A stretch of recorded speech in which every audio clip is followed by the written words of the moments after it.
चलिए आंखें बंद, सीधे बैठेंगे, कमर सीधी। हाथ आपको कुछ भी करना है, हाथ सीधे रख के बैठो, कुछ भी आप उनका कुछ भी नहीं है। हाथ सीधे टेबल पे रखो, हाथ ऐसे बांध लो, कैसे खोलो, चाहे अपनी गोदी में ऐसे कर लो, इधर किसी चीज पे ध्यान नहीं देंगे।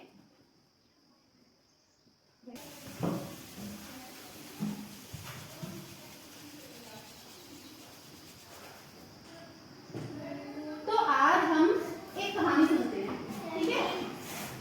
ये कहानी है एक छोटी सी बच्ची की, जिसका नाम था, क्या नाम था? कोई नाम बताओ अच्छा सा। कविता, ठीक है। उस बच्ची का नाम था कविता। अब वो जो कविता थी वो स्कूल में पढ़ती थी, जैसे हमारी कविता स्कूल में पढ़ती है ना। अब जब वो स्कूल पढ़ती थी तो उसकी मम्मी भी कहीं काम पे जाती थी, ऑफिस जाती थी।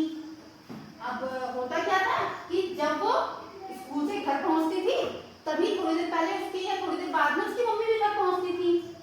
अब वो बेचारी थकी हुई कविता, अब वो सोचती थी कि जैसे मैं घर पहुंचूं मुझे बड़ा अच्छा टेस्टी खाना खाने को मिल जाए। अब उसकी मम्मी आई ऑफिस से, अब उसकी मम्मी ने खाना बनाया। अब खाना बना करके, अब उसकी मम्मी भी तो ऑफिस से थक करके आई थी ना। अब उसकी मम्मी ने खाना बनाया, खाना बना करके कविता को एक प्लेट में सब्जी और रोटी ला करके दे दी।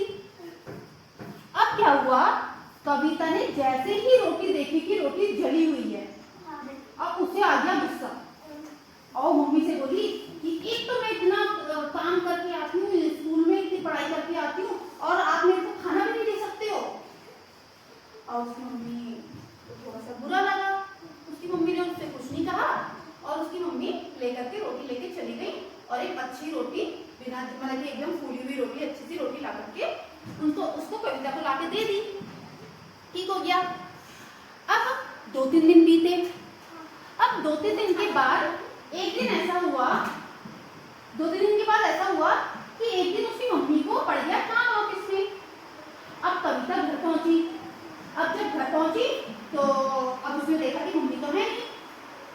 अब क्या करूं मैं, तो उसने कविता ने अपनी मम्मी के ऑफिस में फोन मिलाया। अब जब ऑफिस में फोन मिलाया तो उसकी मम्मी ने फोन उठाया और फोन उठा करके उसने कहा कि मम्मी आप कहाँ हो, अभी तक आई क्यों नहीं? तो मम्मी ने कहा कि बेटा आज मेरे को थोड़ा सा काम है तो मुझे थोड़ा सा लेट हो जाएगा। तो उसने बोला मम्मी मेरे को तो बहुत तेज भूख लग रही है। तो उसकी मम्मी ने कहा ठीक है तुम एक काम करो, तुम खाना बना लो और खाना बनाओगी तो एक रोटी मेरे लिए भी बना देना। मैंने कहा ठीक है। अब वो सोचने लगी कि आज तो मैं मम्मी से भी अच्छा खाना बना करके दिखाऊंगी, है। तो उसने खाना बनाया और वो बेचारी उसने खाना बनाया, उससे पहले तो उससे सब्जी जल गई। अब फिर उसके बाद जब रोटी बनाने लगी तो रोटी कहीं से आड़ी कहीं से टेढ़ी और वो भी बेकार बनी। अब वो बड़ी परेशान। अब थोड़ी देर बाद उसकी मम्मी आई। अब उसने अपनी मम्मी से कहा कि मम्मी को सब्जी का खाना ला करके दे दिया। तो उसकी मम्मी ने बड़े आराम से वो खाना खा लिया। तो उसको लगा था कि मम्मी गुस्सा करेंगी। तो अब उसको थोड़ा सा बुरा लगा कि देखो जैसे मैं थक करके आती हूँ वैसे मम्मी भी तो थक के आती हैं, कभी उनसे गलती हो गई तो मुझे उन पर गुस्सा नहीं करना चाहिए था।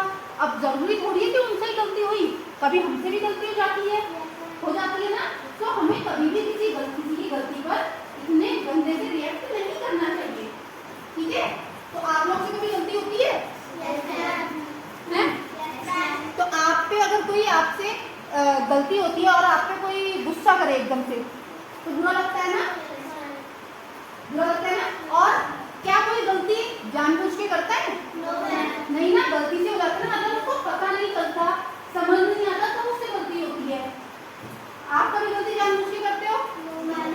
तो दूसरा भी ऐसे कभी कोई गलती जानबूझ के नहीं करता होगा ना। कभी हो सकता है आप काम कर रहे हो, काम करते करते आपका हाथ बाहर निकल रहा है, कोई निकल के जा रहा है और गलती से उससे टकरा गया, आपका काम बिगड़ गया। क्या उसने जानबूझ के बिगाड़ा होगा? नहीं ना।